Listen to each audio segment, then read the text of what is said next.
welcome you back, for this week. I believe that God has been with you and He's leading you and guiding you all through the week. And we thank the Lord that, He's the blessed controller of the whole universe, and that, we trust in Him. So let's have a word of prayer, if we can, let's have a prayer. Our gracious and loving Heavenly Father, Lord, we thank you, Lord, when we praise you, for your name is great and greatly to be praised, Lord Jesus. And when the whole world is shaken by the events that has occurred, Lord, but you've been faithful, Lord Jesus, and you have kept us, and you have saved our life, and you have protected us, your children, Lord. And this day, Lord, as we sing songs and as we hear from you, Lord, give us a heart of obedience. Give us a heart that is that trusts you and obeys you, Lord, like a little child. This day, Lord, let your mighty name be glorified through us. Each and brother and sister, Lord, who is watching into your hands, your mighty name be glorified, Lord. In Jesus' precious, wonderful name I pray. Amen. Amen. The Bible says in Philippians chapter 2, it says here, speaks about Jesus. For this reason, God highly exalted him and bestowed on him the name which is above every name, so that at the name of Jesus every knee will bow, of those who are in heaven and on earth and under the earth, and every tongue will confess that Jesus Christ is Lord, to the glory of God the Father. It says that the only name, that God gave Jesus a name, and this name every knee will bow, who's in heaven, on earth, and under earth. And today, we want to sing this song called "No Other Name But the Name of Jesus" is worthy of glory and worthy of honor. So, when you sing this song, let's exalt the name of the Lord Jesus high above in our life, and as the Lord's presence will, guide us and lead us. So, join with us in sing this song called "No Other Name."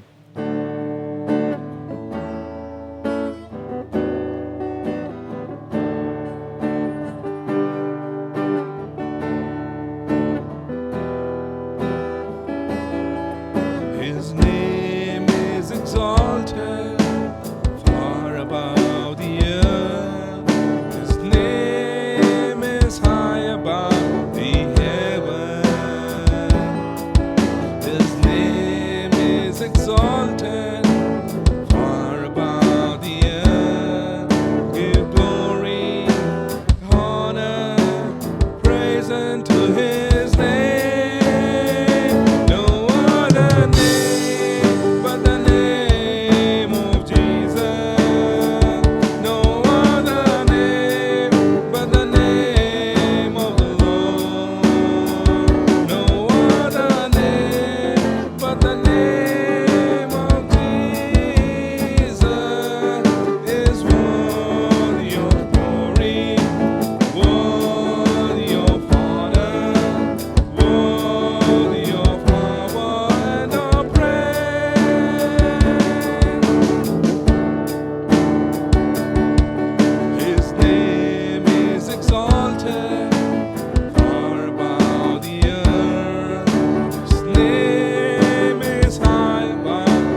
read a verse, from the book of Revelation, chapter 2. It says here, verse 9, I know your tribulations and your poverty, but you are rich.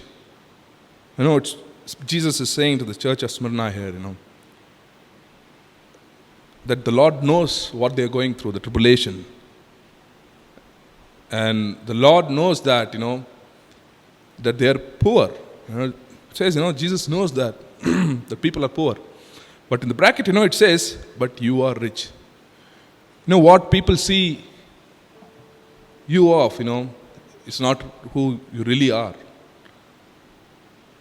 Here the Lord says, you're rich, you're poor, but you are really rich. So man may see the outward appearance, but Bible says, God sees our heart. They're very rich in the sight of the Lord. So that's how, that's what, we should have an ambition of, pleasing the Lord always.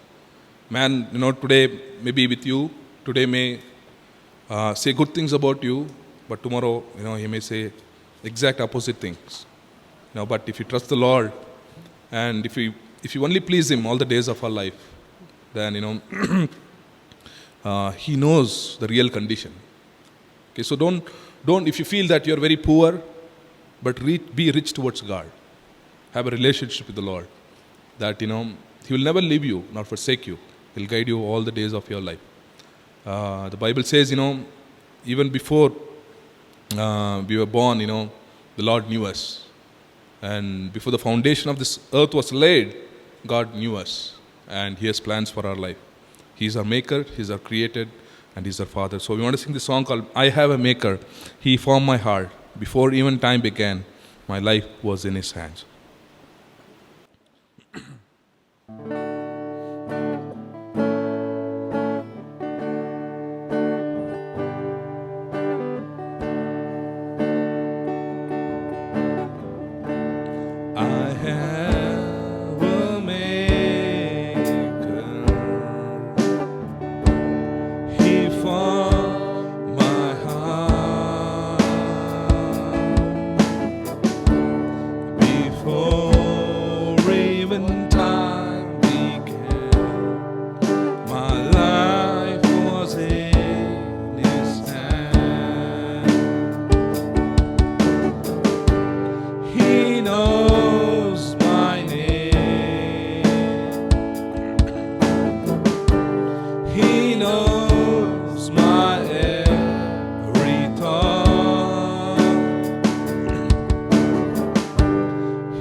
let's close our eyes for a few moments, as we seek the Lord's presence in our life. Wherever you are, I encourage you to close your eyes and seek the Lord's presence. The Bible says, if the Lord is for us, who can be against us? So make it a desire that that you will please the Lord all the days of your life.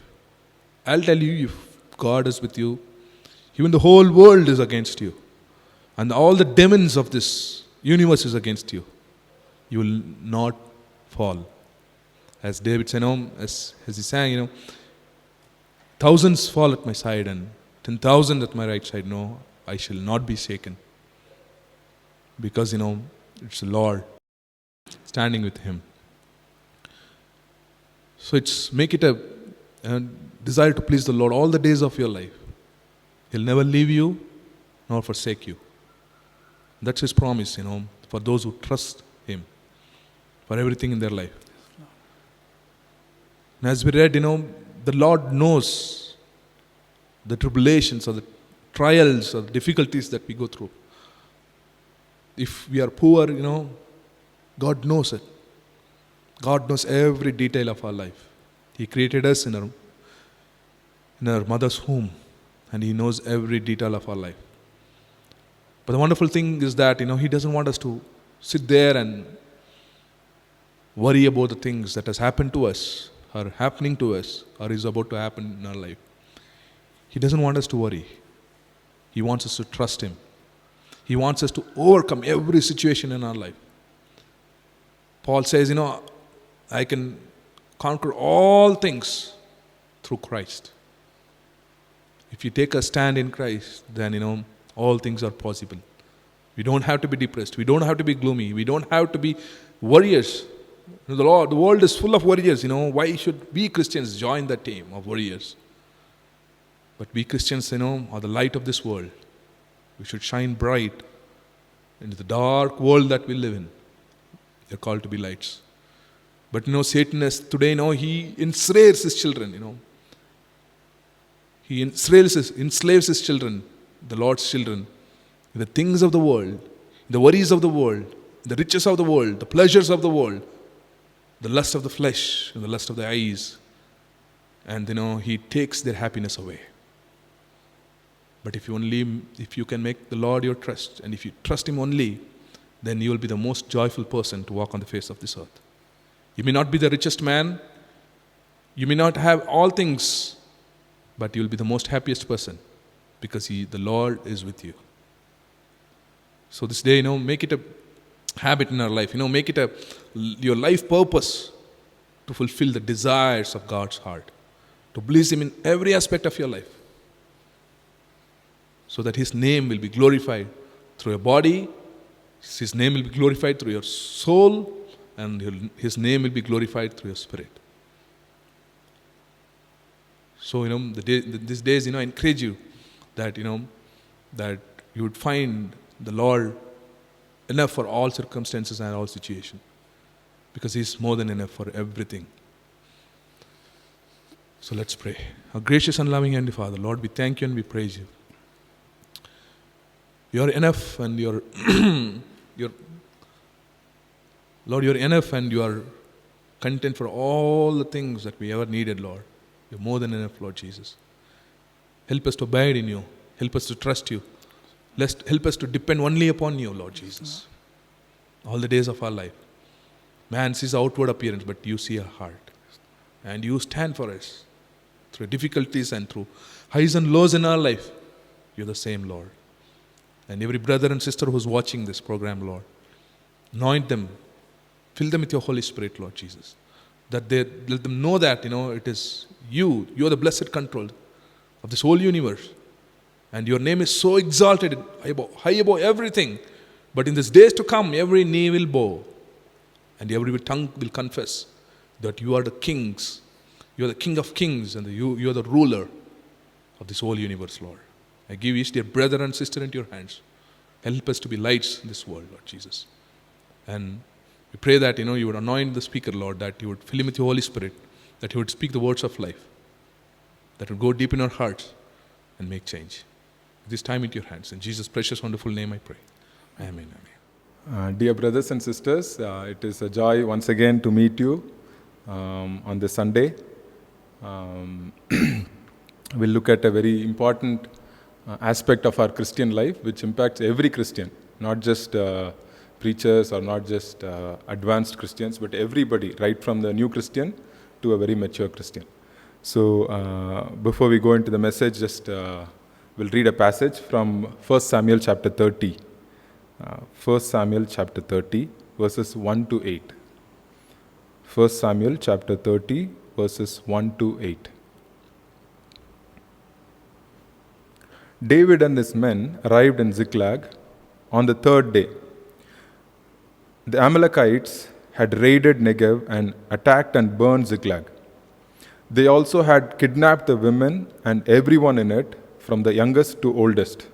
They had killed no one, but had carried them off as they were on their way. When David and his men arrived at the town, they found it burned. Their wives, sons, and daughters had been kidnapped.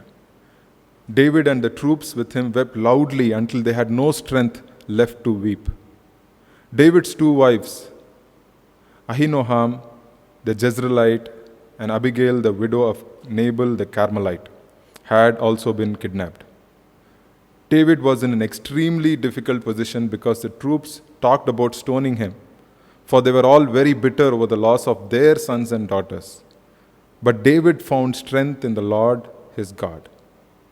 David said to the priest, Abiathar, the son of Ahimelech, "Bring me the ephod." So Abiathar brought it to him, and David asked the Lord, "Should I pursue these raiders? Will I overtake them?" The Lord replied to him, "Pursue them, for you will certainly overtake them and rescue the people." Let's pray. Lord, we thank you for this morning. We thank you, Lord, that your mercies are new each day. And we come, Lord, to you in this time of great uncertainty, in this time of great stress, Lord, among so many of our brothers and sisters. This time of great pressure, Lord, in families and in lives and people, what they are going through. We ask, Lord, that your heavenly peace would descend upon them. Spirit of God, will you work in their life? We ask, Lord, that you touch them right now. We ask, Lord, let your presence be upon their life. Lord, let them find refreshment. Let them be refreshed, Lord, in your presence. We ask, Lord, that you speak to them. Open our eyes, Lord. Open our ears, Lord, that we can hear you and we can see you clearly. We ask all this in Jesus' name. Amen. What a week it has been. There's a heartbreaking news this morning as people who had lost their jobs, who didn't have jobs, who are one of the most poorest people. They were filled with hunger, so they had walking back to their homes on the railway track, and they were so tired they slept on the track. They didn't know there's a train that came and killed almost like 17 of them, I think. It's one of the saddest days in our country. There have been many tragedies that have been happening that don't make it to the news. We don't hear them, but this week, with the gas leak in Visakhapatnam, all these things, that we hear about. Tragedy after tragedy, heartbreak after heartbreak. It's a time, that the whole country is mourning. They are waiting for some redemption, waiting for something, some light to come in these dark times. So, this morning I want to talk about how we as Christians, we are so privileged, we are so blessed. God's favor is upon us. Whether you like it or not, if you belong to Jesus, God looks at you favorably. Because Jesus has carried all our curses, all our sins, all are passed away. So this morning, the title of this morning's message is Refreshed and Powered in God's Presence. Yes, dear brothers and sisters, I'm telling you there is so much of refreshment, so much of power that we can receive only in God's presence. Nowhere else in this world. You can go anywhere in this world. You can do anything, you can do a lot of things. You can probably do a lot of good things. But there's no place like God's presence. And that's what we are going to see. The same pressure that we saw that people are going through, David was going through. You see in 1 Samuel chapter 30, we just read, David and almost 600 men of his, had gone to another place where they wanted to fight with another king. But that king said, you go back home.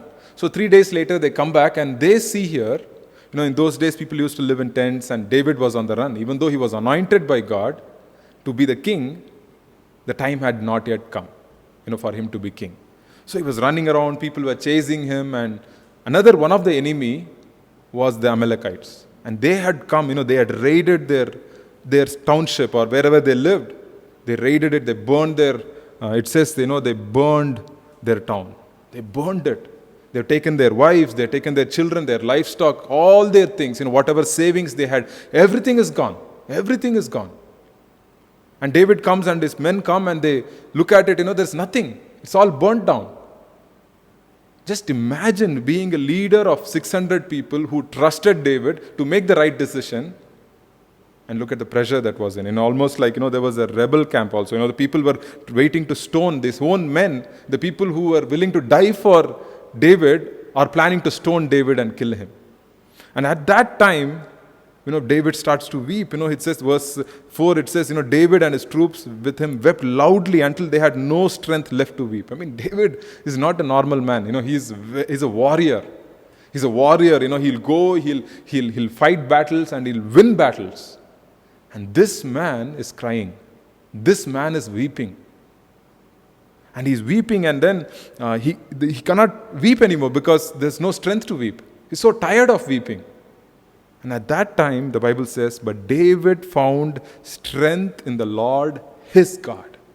What a beautiful verse. There are other versions, it says, David encouraged himself in the Lord, it says. In the time of pressure, in the time of uncertainty, in the time of great loss, losing all the family members. Just imagine. And then he goes and asks God, Lord, should I go and rescue my people? Will I be able to overcome? Will I be able to defeat this great army of Amalekites? And God says, you go. And the beautiful thing is, if you read 1 Samuel chapter 30, verse 18 and 19, I'll read it here. It says, David recovered everything that the Amalekites had taken. He also rescued his 2 wives. Nothing of theirs were missing from the youngest to the oldest, including the sons and daughters, and all the plunder of the Amalekites had taken. David got everything back. What a great story that David got everything back. Not even one thing was missing. Everything that they had lost, David got it back. What an encouragement for us this morning. That no matter what is going on, no matter what is going on in your life, the pressure, the stress, and the uncertainty. There is this picture you see here. It's when the pressure and stress and uncertainty is coming on us. We feel like, we are alone. We feel like we have to do something. We feel like there is no help. And that's what many people feel. It's all right if people feel, but it's not right when a Christian feels that way. It's not right when you and I, who believe in God, who are followers of Jesus, who feel like this. But there are some times, there are problems that are created by our own stupidity, but there are also problems that are created because of the world we live in. And a few of the problems that we'll see this morning is, the first thing is family problems. When I talk about family problems, it's about finances. This week, talking to so many men, they're facing difficulties running their family. And in India, almost 90% of Indian employers, employees, people who work, are in non-formal labor. What does it mean, non-formal labor? Non-formal labor means that is like they don't get paid a salary. They get paid for what they work. So if the work is there, they'll get paid. If there's no work, they don't get paid. And this week, so many, not just this week, you've been hearing stories in the news and talking to people. They're not lazy, they want to work, they're willing to work, but they can't work. They're not allowed to work, So just imagine the pressure on these people. And they have to pay the rent, they have to take care of the family, they have to provide for their children's future, and all the pressure that's been building upon. And family finances, and not just that, jobs and children's future. What is going to happen to my children? How can I provide to my children? Provide for my children. And all these questions that comes. It's not easy. Sometimes, I understand that many times, we say, brother, God's going to take care of it. We encourage each other, which is very good. But, sometimes, we struggle, we cannot reconcile with the fact that, we don't know what's going to happen tomorrow. Fear, the fear of tomorrow. Fear of what's going to happen. Am I going to be a failure? Is this going to be my life? But dear brothers and sisters, I'm telling you that God is the only person who sees the end from the beginning. I'll tell again.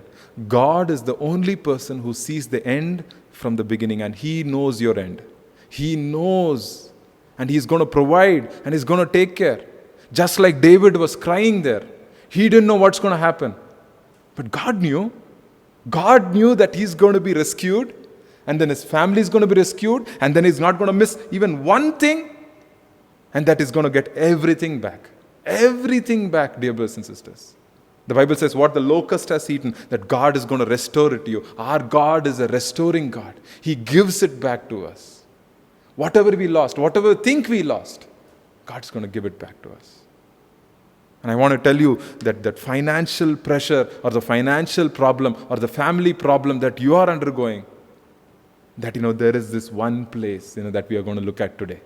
And that is the hope that we have through the Holy Spirit. And that's the next thing, is the health problems. We all know that, when you remember when you got sick, you didn't feel like eating, you didn't feel like even talking to anybody, you didn't feel like reading, you didn't feel like doing anything, so you were in such a bad mood because that pain was haunting you, that pain could not be gone. I'm telling you, dear brothers and sisters, when you are a believer in Jesus, when you and I, when we believe in Jesus, the intention of God is to save our spirit, soul, and body. Spirit, soul, and body. And God is a healer. He heals us today. The Bible says, in Psalms chapter 103, bless the Lord, O my soul, bless, I'll read that. Psalm 103, we say this in Tamil, we say this often, after we end the prayer. It says, further down, it says, He forgives all your iniquity, which is your sins, and so you can have salvation with God, and it says, He heals all your diseases. So healing is part of God's atonement. Jesus died on the cross. By His stripes we are healed. And so the first thing is family problems or health problems. And the third thing could be relationship problems. Like I told a few weeks back, that there's people, that there are people that have come close to each other, but at the same time there have been families that have been fighting against each other. There have been both kinds of families. And that's the thing, relationship problems. Problems like, the husband and wife. I couldn't get another picture, but, if I go to the kitchen and to the toy room, I can get many things, that we can use as examples here. So a lady and a man. And many times, it's like this. It's like this. The lady says something, the man says something, the husband says something, the wife says something. And it's always they're at each other. They're going against each other. And one of the saddest things is, sometimes, men could say, this is my house. This is my salary. This is my way. This is how I'm going to be. And this is how they talk. Why? Why do they talk like this? And the same way there's women, they could be very disrespectful. They could be complaining or murmuring about something. And all these things, they are against each other. But the Bible says, our battle is not against flesh and blood. We are not fighting people here.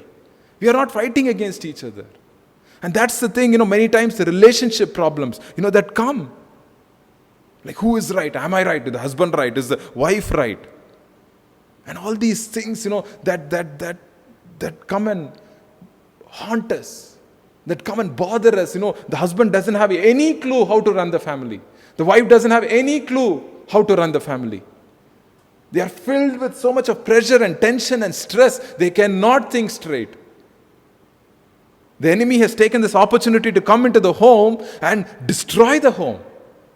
But God wants to build up the home. God wants to build up the person. But the pressure and the stress is causing relationships to break.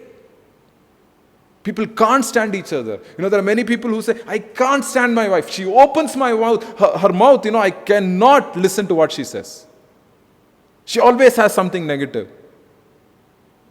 And that's the relationship problem. And then finally, mind problems. Mind problems. This is very common in almost everybody, but people don't talk about it. People don't talk about it. You ask them, brother, how are you doing? He said, yeah, I'm fine. Everything is going great. Oh, it's awesome. But that problem, that brother is going through something. I was talking to a brother today. He was telling, brother, I was asking, he's a new believer. I asked him, do you have any friends who can encourage you in Jesus? He said, brother, no, I don't have anybody. Just my wife, that's all. All my friends are non-believers. I don't have anybody who can encourage me in the word or tell me about Jesus. I don't have anybody. And so he's struggling with so many things in his mind and he's not able to overcome that. He's not able to understand what is happening around him.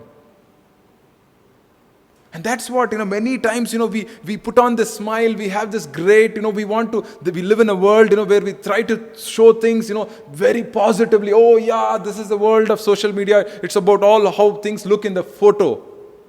It's the smiles and cheers. I went here, I went there, and all these things.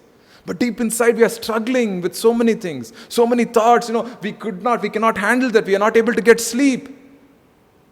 We wake up in the morning, we wake up with a negative attitude. We wake up with some pain. It's almost like physical, you can feel that. And all these things, dear brothers and sisters. The pressure, that builds in our mind, that builds in our brain. The pressure that comes because of relationship problems. The pressure that comes from health problems. The pressure that comes from family problems. Because of the future, because of uncertainty. And sometimes the pressure that we bring upon ourselves. So you might say, brother, what's the point? Whatever you say, I agree. But what's the thing? How can I reconcile all these things as a Christian, as someone who believes in Jesus? Maybe someone of you are watching today, you don't believe in Jesus. But for you and for all the Christians, I'm telling you, all these problems are not the real problems. I'm not saying family problem is not real, health problem is not real, relationship problem is not real, mind problem is not real. Yes, they are a problem and we have to face it. But deep down, there is a spiritual problem. A problem where we are not able to enjoy the peace and the presence of God. And I'll tell you, you remember one thing. Stress, anxiety, pressure, depression, all these things. When they come upon you, they are not from God. Can I tell again? It is not from God. God is not the author of evil. God is not the author of my stress. God is not the author of my anxiety or the worry that I'm going through today. And so if God is not the author, and if God is the good God, what does the Bible say? In Acts chapter 3, verses 19 and 20, I'll read that. Acts chapter 3, verses 19 and 20, it says something like this. Therefore, repent and turn back, so that your sins may be wiped out and the seasons of refreshing may come from the presence of the Lord, that he may send Jesus, who has been appointed for you as the Messiah. He's been appointed for you, dear brothers and sisters. And so that he can be sent to you, that there can be a season of refreshing. Refreshing may come from the presence of the Lord. There's a refreshing that comes from the presence of the Lord. That as you spend time with God, that we are a spiritual being. We think we are humans with spirits inside. No, we are a spiritual being with a body on top of that. So when we connect with whom we need to connect, as the Bible verse says, that's when there is this seasons of refreshing may come from the presence of the Lord.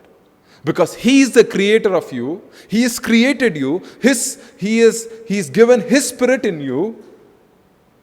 And the thing is that when my spirit is not connected to God's Spirit, that is when everything goes wrong. Everything, all my relationships, I don't have peace. You might smile outside, but inside you're not. You probably are going through stress after stress. You're trying to achieve certain things. You're trying to prove that you're right. You're trying to prove that you're awesome. In the eyes of your friends, in the eyes of your family members, in the eyes of your society or your colleagues. And that has taken a toll upon you. Just imagine the pressure that people have. Right from the childhood. Pressure to be number one. Pressure to be first rank. Pressure to get first class. Pressure to be topper of the class. Or pressure to be number one. Pressure to get this job. Pressure to get so much of salary. Pressure to get this house. Pressure to take up this position in life. This pressure.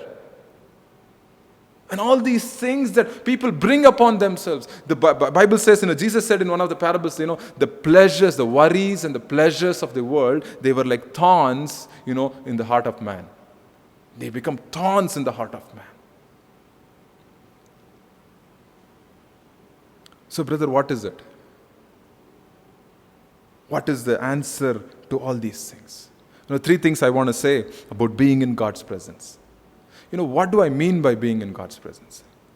It's just, is there a certain way, or is there a certain rule, or is there certain steps that I have to follow? No. In the Old Testament, if you see, there were certain rules and there were places we have to go to the temple, where you make some offerings and all that. But now, in the New Testament, God has written His laws in our heart. And my life, my body is the dwelling place of God. My body is the dwelling place of God. That I am a temple of God. So, in a temple of God, like let's say this is a church, you expect that God's presence to be here in a church. Yes, there's nothing wrong with that. You expect God's presence to be in church. But we forget that we are also God's temple. And it's something really bad, when you are God's temple and then God's Spirit is not there. And so what is the presence of God? The presence of God is that everything that God wants to have for you will be there for you. His peace, His joy, His love, His guidance, His discernment, His understanding, His wisdom, His knowledge, His everything that will be packed, and it will be packed into your heart, into your spirit, that is immediately able to receive. It's like plucking the fruit and eating of the tree. And it's enjoying that fruit. It's like that, that God's presence is always there. It's like that habitation of God.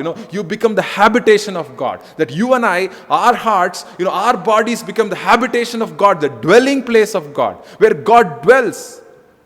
You might say, brother, is this really possible? I go through stress, I go through problems, I go through worry, and I worry about what people think about me. I try to put a good face around, even though I'm struggling inside. Is this all possible? You might say. I'm telling you, dear brothers and sisters, it is definitely possible, because I'm not talking about myself. I'm not here to give you a pep talk. I'm not here to give you some kind of encouragement. I'm here to talk about Jesus.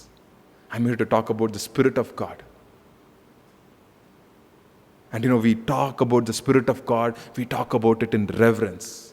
Because it's the Spirit of God, it's not a human spirit. It's not my spirit. It's God's Spirit. And that's the thing, dear brothers and sisters. The first thing I want to say is, when we are in God's presence, we are not alone. When we are in God's presence, we are not alone. Many times, many young people ask me, brother, when I go to read the Bible, I feel like it is very boring. I can't understand this. I can't understand the word. Yes, I have been there. I have been at that place, where I went through and like I felt like I was saying a prayer and I was just saying some words and I felt like, my voice, I'm hearing my voice, but nothing's happening. It's all these, what is this? I've gone through those feelings. I've been through that places. But I'm telling you, dear brothers and sisters, when you spend time with God, when you go and spend time with God, that's when the heavens are opened. The heavens are open, which means your spirit is ready to connect with God's spirit. And that's what happens. That when we pray, that everything of God is available for you. Many times people say, pray to God. Pray to God. Yes, that's fine. We pray to God. That's what prayer is, praying to God. But do you also know prayer means praying with God? Praying with God? That you're not alone? That the Holy Spirit is there at one place where He's groaning and is interceding on your behalf. And there's Jesus Christ who's interceding on your behalf at the right hand of the Father. So it's you, the Holy Spirit, and Jesus, and God. So it's not you alone who are standing there. When Moses stood in front of the burning bush, God said, take off your sandals, where you're standing is holy ground. That's where we are. When we are in the presence of God, it's holy ground.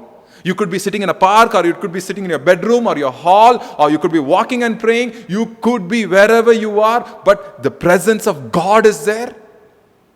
You're not alone.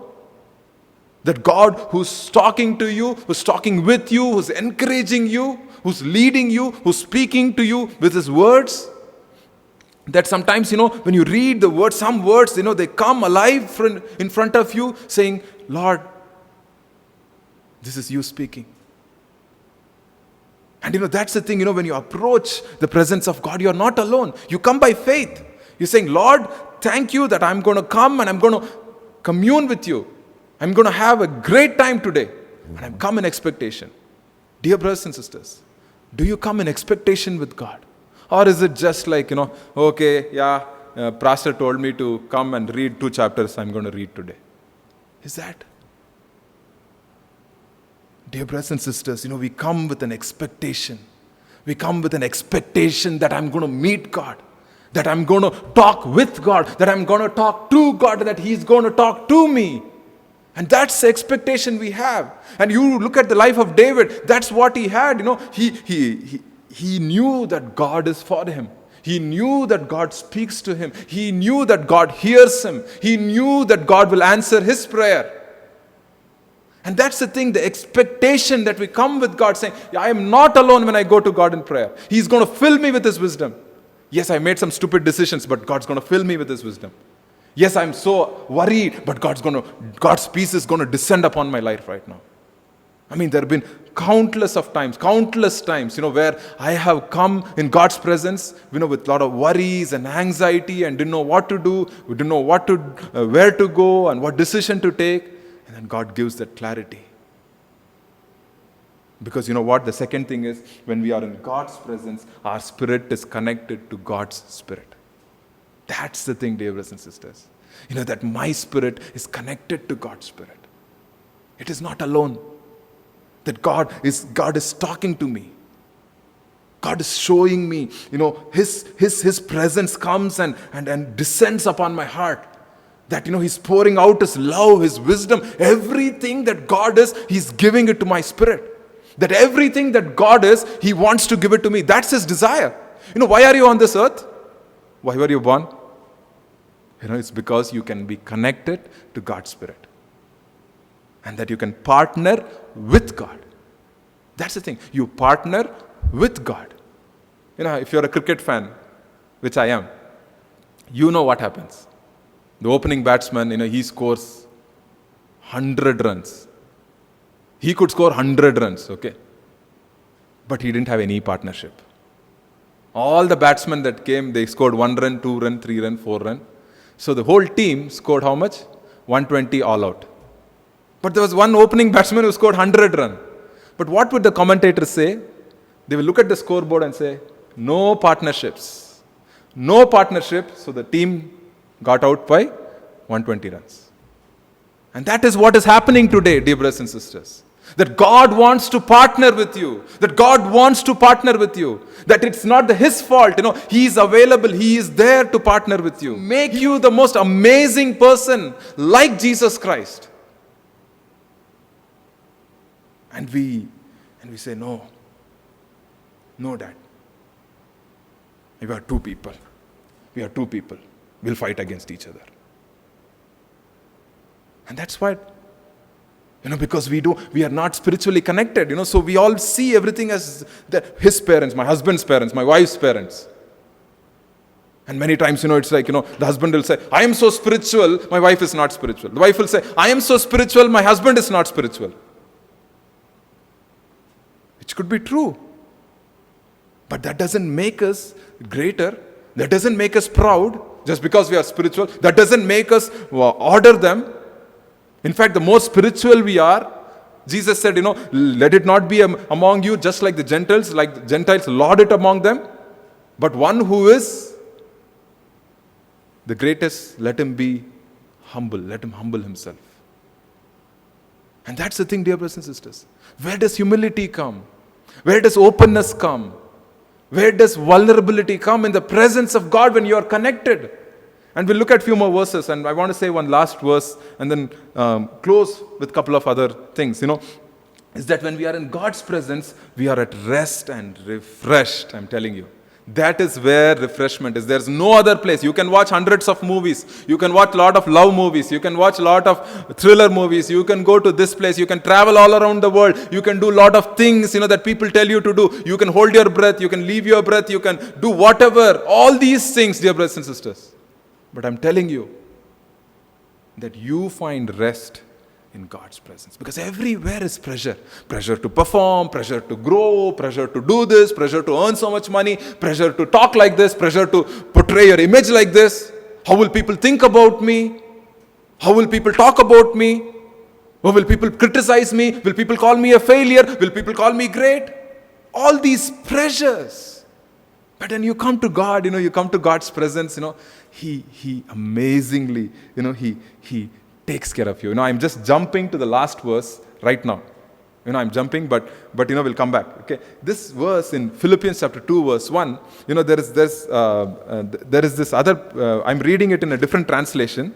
So it might be a little different, but look at it with me. When you're in God's presence, this is what happens, right? Philippians chapter 2, verse 1. It says, "Look at how much encouragement you have found in your relationship with the Anointed One." What do you have first? The encouragement, okay? And the next, you are filled to overflowing with His comforting love. What is the second thing? Comforting love in God's presence. And then the third thing, you have experienced a deepening friendship with the Holy Spirit. What is that? A deep fellowship with whom? With the Holy Spirit. And the fourth thing is, you have felt His tender affection and mercy. What a beautiful description of our time with God. When you are in God's presence, when I am in God's presence, this is what we experience. We experience encouragement. We are filled with overflowing with the comforting love of God, and then the deep friendship, and then affection and mercy. Dear brothers and sisters, if I am telling you, you go to heaven one day, and you look back on your life and say, man, I missed so much time with God. I could have spent my time with God. I could have made better decisions. I could have been a better husband. I could have been a better wife. I could have been a better father. I missed all these things. And you will say, oh no, why did I miss this? I could have spent more time with my God. Instead of doing my work, instead of fighting with people, instead of opposing people, instead of being angry over small things. I could have been so much at peace being in God's presence. And that's the thing, dear brothers and sisters. That when we are in God's presence, that we remember that we are not two. The husband and wife, what happens? The husband moves to what? To one side. They are one. They are a team. They are not against each other, but they are a team. They call it our house, our children, our money, and our home, and everything. It is just one. And it takes humility, dear brothers and sisters. It takes humility to consider your wife and you on equal. To consider your husband and you as equal partners with God. Partnering with God. So God partners with the husband and wife, and they can be the best people that they can be. That what God has ordained for them, everything is fulfilled. Everything. When you are in the presence of God, when you are connected to God, everything that God has for you will be fulfilled in this life. Everything. Not one thing will be left unfulfilled. Everything is fulfilled. And we become this people, who overcome our negativity in us. Negativity in our thoughts. Many times, we outwardly we're very humble people. Outwardly, people say, hey, look at that man, how humble he is. I agree. Maybe his actions are humble. But the problem with us is many times the humility in our thoughts. We are not humble in our thoughts towards other people. And that's what happens, like in Philippians chapter 2, we just read, verses, if you continue there, Philippians chapter 2, verses 3 and 4, it says that do nothing out of selfish conceit, but in humility consider others as more important than yourself. Everyone should look out not only for his own interests, but also for the interests of others. And there's another verse in Romans chapter 12, it says, verse 3, it says, when the transformed mind, verse 12, chapter 12, verse 2, it says, don't be conformed to this age, but be transformed by the renewing of your mind. So when your mind is renewed with God's Spirit's help, what happens? I tell you, everyone among you is not to think more highly than he should think. You should not think more highly than you are. So the problem with us is because the husband and wife problem or any relationship problem is because someone is thinking highly than what they are supposed to think. And that's the thing. So when we are humble, humility is a great trait for any good marriage. Any good marriage, humility is the foundation. And where can we find that? You turn with me. This is a very common verse in Matthew chapter 11, verses 28 to 30. It says, I'll read in another version. Jesus is saying here, Jesus is talking. He's saying, are you weary, carrying a heavy burden? Yes, Lord, so much of pressure. And then come to me. Who's saying? Jesus is saying, hey, you come to me, man. You come to me, sister. You come to me, brother. Who's saying? Jesus is saying, I will refresh your life. I will refresh your life. For I am your oasis. It says, simply join your life with mine. Simply join your life with mine. Learn my ways, and you will discover that I am gentle, humble, easy to please. Wow. Jesus is saying, you learn my ways. I am gentle, I am humble, I am easy to please. That's what Jesus is.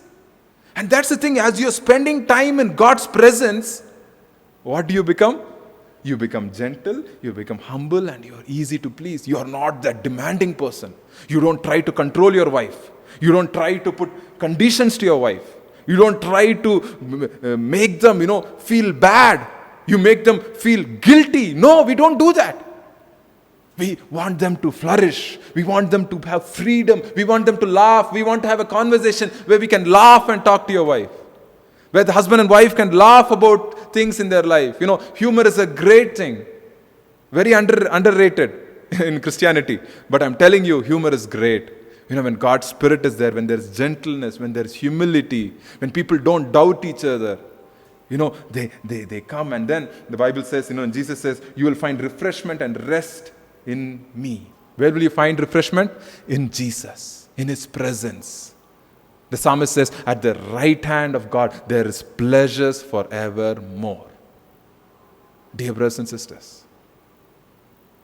God wants to take away all the negativity in our mind. We are all, because of thousands and thousands of years of sin, there's a lot of negativity.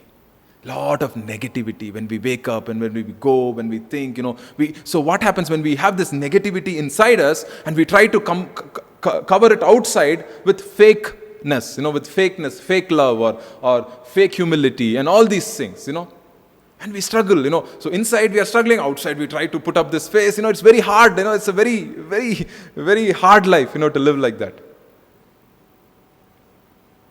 And God wants to speak to you today. God wants to touch you today.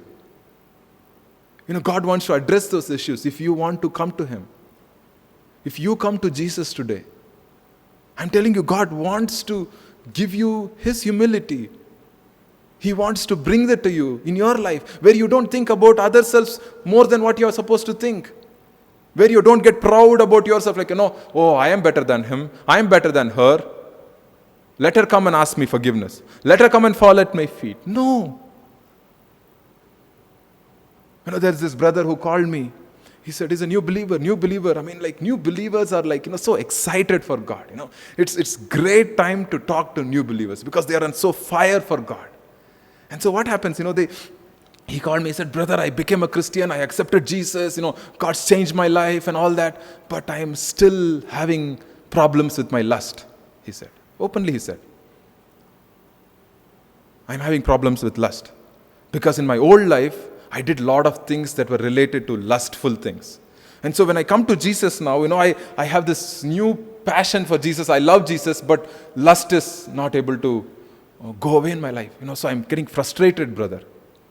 I said, brother, the Satan uses those things from our past life to attack us. If Satan wants to attack you today as a Christian, he's going to use something that you're weak in, that you've done something before.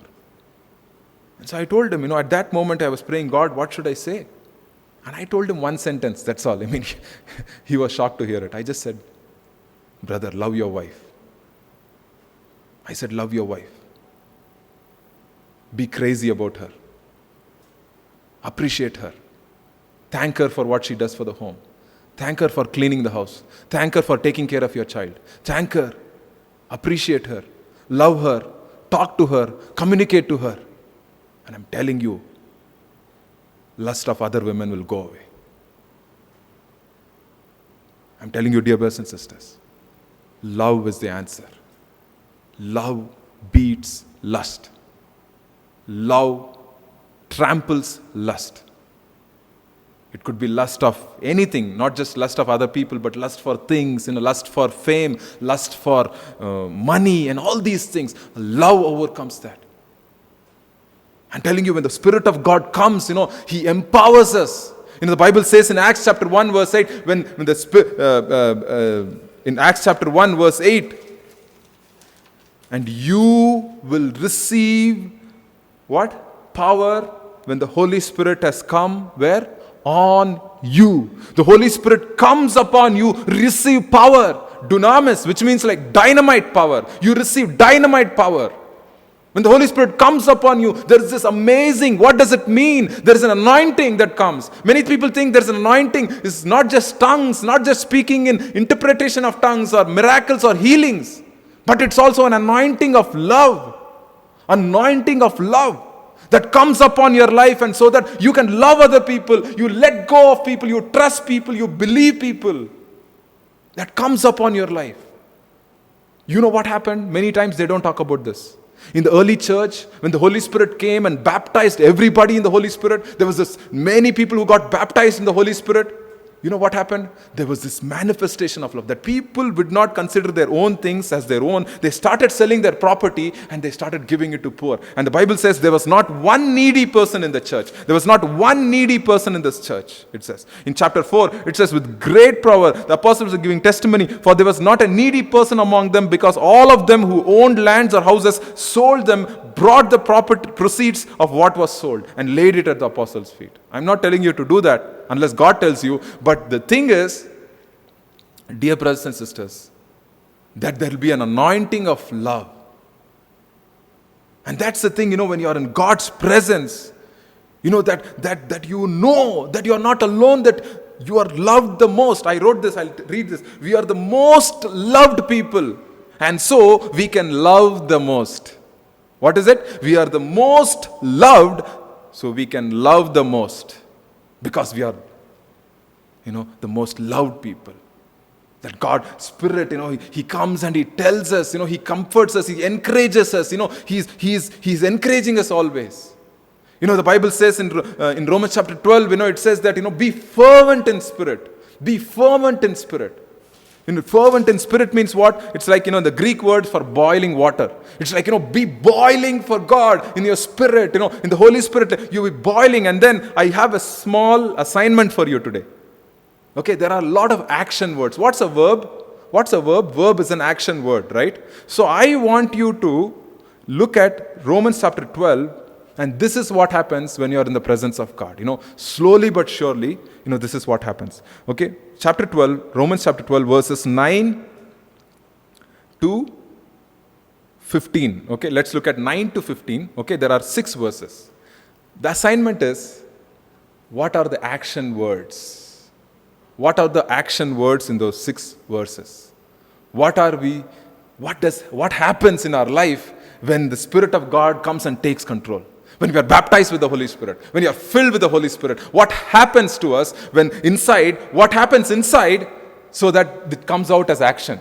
Because the change is inside and the action happens outside. Like I said, the husband and wife used to fight, but when the Spirit of God came into the hearts of one of the person, they start to walk together as one team, in partnership with God.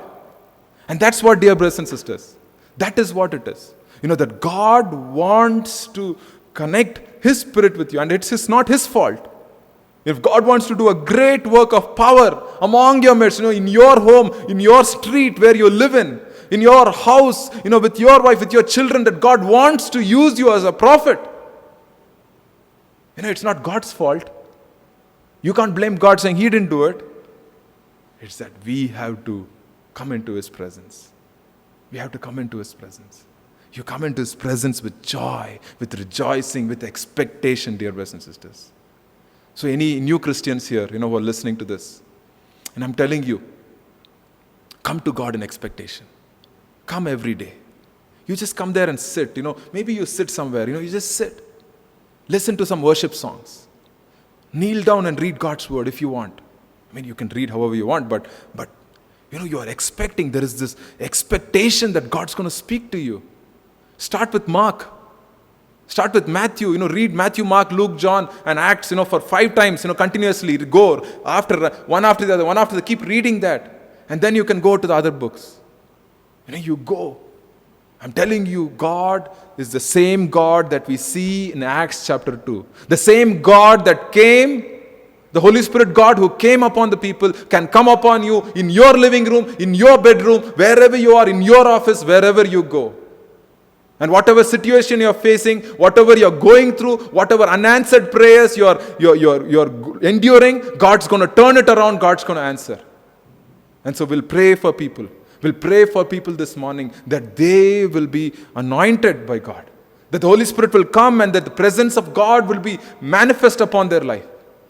That they can be on fire, fervent in the Spirit, which is like boiling, hot boiling in the Spirit. And God wants to do that, dear brothers and sisters.